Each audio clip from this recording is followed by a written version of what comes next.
നമസ്കാരം. Iran America Israel സംഘർഷം ആരംഭിച്ചിട്ട് യുദ്ധം ആരംഭിച്ചിട്ട് ഇന്നേക്ക് 6ാമത്തെ ദിവസമാണ്. നേരിയ ഒരു പ്രതീക്ഷ, ഒരു വെടിനിർത്തൽ പ്രതീക്ഷ ചില ഭാഗങ്ങളിൽ നിന്ന് അത്തരത്തിലുള്ള ചർച്ചകളൊക്കെ ഉയർന്നു വരുന്നുണ്ടെങ്കിലും ഇപ്പോഴും അശാന്തമാണ്. Middle east അശാന്തമാണ്.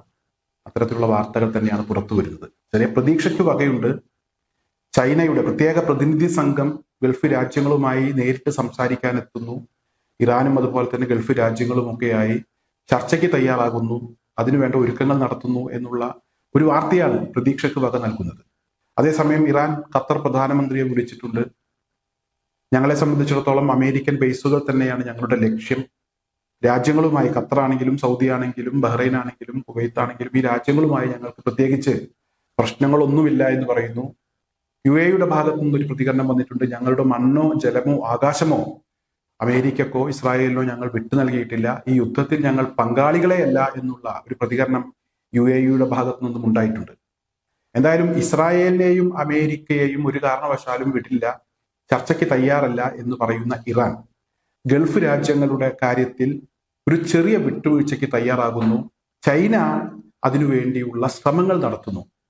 ഇവിടെ ഇറാനുമായിട്ടാണെങ്കിലും ഗൾഫ് രാജ്യങ്ങളുമായിട്ടാണെങ്കിലും ചൈനയ്ക്ക് നല്ല ബന്ധമുണ്ട്. അതുകൊണ്ട് നമുക്ക് ഗൾഫ് രാജ്യങ്ങളുമായിട്ടുള്ള ഒരു പ്രശ്നം അധികം വൈകാതെ അവസാനിക്കും എന്ന് പ്രതീക്ഷിക്കാം. അതേസമയം ഇസ്രായേലിനെതിരെയും അമേരിക്കക്കെതിരെയും വിട്ടുവീഴ്ചയില്ലാത്ത നീക്കങ്ങൾ തന്നെയാണ് ഇറാൻ നടത്തിക്കൊണ്ടിരിക്കുന്നത്. ഈ കഴിഞ്ഞ ദിവസം ഇറാന്റെ ആകാശത്ത് ഇസ്രായേലും അമേരിക്കയും സംയുക്തമായി നടത്തിയ ആക്രമണത്തിൽ തീമഴ പെയ്തു എന്നുള്ള വാർത്തകൾ ഇന്നലെ തന്നെ പുറത്തു വന്നതാണ്. എന്നാൽ ഈ ആക്രമണത്തിന് തിരിച്ചടി എന്നോണം ഇന്നലെ ഇസ്രായേലിലെ ടെല്ലവീവിലേക്കും അതുപോലെ തന്നെ ജെറുസലേമിലേക്കും ഇറാന്റെ ഭാഗത്ത് നിന്ന് കനത്ത ആക്രമണം ഉണ്ടായിട്ടുണ്ട് എന്നുള്ള വാർത്തകൾ പുറത്തു വരികയാണ്. ഒരുപാട് മണിക്കൂറുകളോളം ബോംബ് ഷെൽട്ടറുകളിലും അതുപോലെ തന്നെ ടണലുകളിലുമൊക്കെ അഭയം തേടിയ ഇസ്രായേലികൾ ഒന്ന് പുറത്തേക്ക് ഇറങ്ങിയ സമയത്ത് തന്നെ അപായ സൈറൺ മുഴങ്ങി.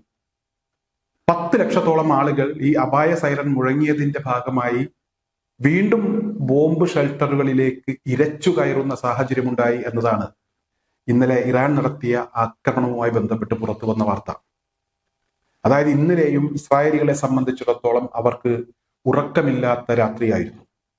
ആളപായമോ നാശനഷ്ടങ്ങളോ ഇതുവരെ പുറത്തുവിട്ടിട്ടില്ല ഈ ആക്രമണവുമായി ബന്ധപ്പെട്ട്. എന്തായാലും ഇറാൻ നിരവധി ബാലിസ്റ്റിക് മിസൈലുകൾ ഉപയോഗിച്ച് ഇസ്രായേലിലേക്ക് ആക്രമണം നടത്തിയിട്ടുണ്ട് എന്ന വാർത്ത തന്നെയാണ് പുറത്തു വരുന്നത്. ഈ മിസൈലുകൾ പലതും ഇവിടെ IDF-ന് പ്രതിരോധിക്കാൻ കഴിഞ്ഞെങ്കിലും ഒരുപാട് മിസൈലുകൾ, കൃത്യമായി എണ്ണം വ്യക്തമല്ല, നിരവധി മിസൈലുകൾ ജെറുസലേമിലും അതുപോലെ തന്നെ ടെല്ലവീവിലും ഒക്കെ പതിക്കുന്ന സാഹചര്യം ഉണ്ടായി. ആളപായമില്ലെങ്കിലും ഇസ്രായേലിനെ സംബന്ധിച്ചിടത്തോളം കെട്ടിടങ്ങൾക്കും അതുപോലെ തന്നെ മറ്റ് സംവിധാനങ്ങൾക്കുമൊക്കെ കാര്യമായ രീതിയിൽ തന്നെ കേടുപാടുകൾ സംഭവിച്ചു. അത് നശിച്ചില്ലാതാകുന്ന സാഹചര്യം ഉണ്ടായി എന്ന വളരെ പ്രധാനപ്പെട്ട ഒരു വാർത്ത ഇന്ന് പുറത്തു വന്നിട്ടുണ്ട്. 1-2 മണിക്കൂറേ ആയിട്ടുള്ളൂ ഈ വാർത്ത പുറത്തു വന്നിട്ട്. എന്തായാലും ഇവിടെ മറ്റൊരു പ്രധാനപ്പെട്ട നീക്കം കൂടെ ഇറാന്റെ ഭാഗത്ത് നിന്ന് ഈ ഒരു സമയത്ത് ഉണ്ടായിട്ടുണ്ട്. അത്തരത്തിലൊരു വാർത്ത കൂടെ ഈ സമയത്ത് പുറത്തു വന്നിട്ടുണ്ട്. അതായത് അമേരിക്കക്ക് ചൈന കൂടെ രംഗത്തിറങ്ങിയതോടുകൂടെ അമേരിക്കക്ക് യുദ്ധം നിർത്താം, ചർച്ചയാകാം എന്നുള്ള ഒരു ചിന്തയുണ്ടായിട്ടുണ്ട്. എന്നാൽ ഇവിടെ ഇസ്രായേലിനെ സംബന്ധിച്ചിടത്തോളം ഇസ്രായേൽ രഹസ്യമായി അമേരിക്ക അങ്ങനെ ചർച്ചയിലേക്ക് പോകുന്നുണ്ടോ എന്ന നിരീക്ഷണം നടത്തുന്നു എന്ന വാർത്തകളാണ് പുറത്തു വരുന്നത്. അമേരിക്ക അങ്ങനെ ചർച്ചയിലേക്ക് പോകുന്നത് ഇസ്രായേലിന് താല്പര്യമില്ല. പ്രത്യേകിച്ച് അമേരിക്കയിൽ ഉടനീളം ഇസ്രായേലിനെ സഹായിക്കുന്നതിന് വേണ്ടി അമേരിക്ക ഈ യുദ്ധത്തിൽ പങ്കാളിയായതിനെതിരെ വലിയ പ്രക്ഷോഭങ്ങളും വിമർശനങ്ങളും ഒക്കെ ഉയർന്നു വരുന്നുണ്ട്.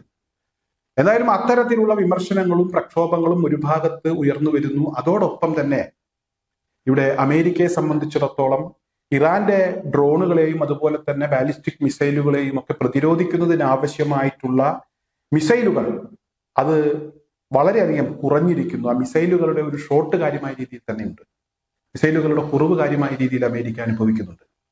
ട്രംപ് ഈ കഴിഞ്ഞ ദിവസം ആയുധ നിർമ്മാണം വേഗത്തിലാക്കുന്നതിന് വേണ്ടിയുള്ള ഒരു നിർദ്ദേശം ബന്ധപ്പെട്ടവർക്ക് നൽകിയെന്ന ഒരു വാർത്ത പുറത്തു വന്നിരുന്നു.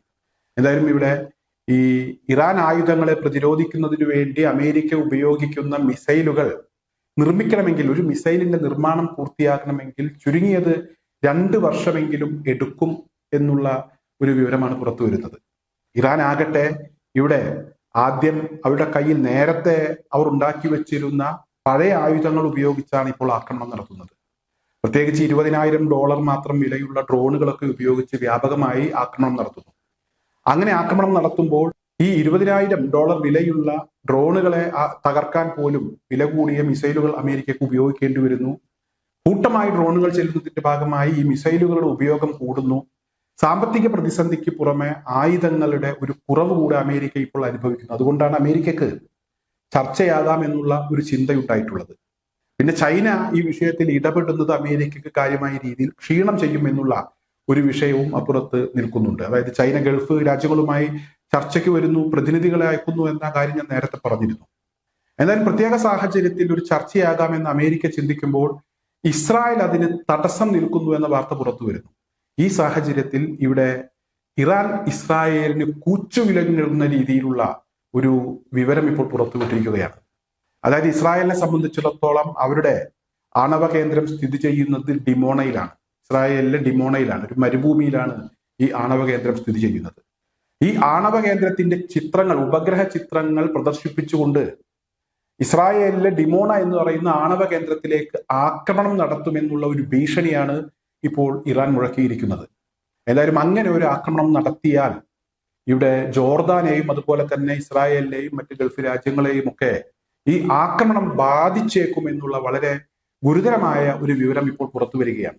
എന്തായാലും ഇറാനെ സംബന്ധിച്ചിടത്തോളം അത്തരത്തിലുള്ള കേന്ദ്രങ്ങളെ നേരിട്ട് ആക്രമിക്കാൻ കഴിയുന്ന വിധത്തിലുള്ള ആയുധങ്ങൾ അവരുടെ പക്കലുണ്ട് എന്ന കാര്യം ഇതിനോടകം വ്യക്തമായതാണ്. ഈ കഴിഞ്ഞ ദിവസം ഇസ്രായേൽ പ്രധാനമന്ത്രിയുടെ ഭൂമിക്കടിയിലുള്ള ഓഫീസ് പോലും തകർക്കാൻ ആവശ്യമായിട്ടുള്ള ആയുധങ്ങൾ അവർ പ്രയോഗിച്ചിരുന്നു. അതുപോലെ തന്നെ ബോംബ് ഷെൽട്ടറുകൾ തകർക്കുന്ന ആയുധങ്ങൾ അവർ പ്രയോഗിച്ചിരുന്നു. ഇസ്രായേൽ ഇപ്പോൾ പറയുന്നത് ഇറാൻ വ്യാപകമായി ക്ലസ്റ്റർ ബോംബുകൾ പ്രയോഗിക്കുന്നു എന്നുള്ള ഒരു കാര്യമാണ്. എന്തായാലും ഇറാന്റെ പക്കൽ ആയുധങ്ങൾ ഉണ്ട് എന്ന കാര്യം ഇസ്രായേലിന് അറിയാം. അത് ഇസ്രായേൽ ഇന്നലെ തുറന്ന് സമ്മതിച്ചതാണ്. അവരുടെ മിസൈൽ ലോഞ്ചറുകൾ, 1 ഡസനോളം ലോഞ്ചറുകൾ ഞങ്ങൾ തകർത്തു, പക്ഷെ ഇപ്പോഴും അവർക്ക് മിസൈൽ വിക്ഷേപിക്കാനുള്ള ശേഷിയുണ്ട്, അത് പൂർണ്ണമായും തകർക്കാൻ കഴിയുന്നില്ല എന്നുള്ള ഒരു കാര്യമാണ് ഇസ്രായേൽ ഇന്നലെ വിശദീകരിച്ചത്. എന്തായാലും വലിയൊരു ഭീഷണി തന്നെയാണ് ഇറാന്റെ ഭാഗത്ത് നിന്ന് ഇപ്പോൾ ഇസ്രായേലിനെതിരെ ഉയർന്നു വന്നിരിക്കുന്നത്.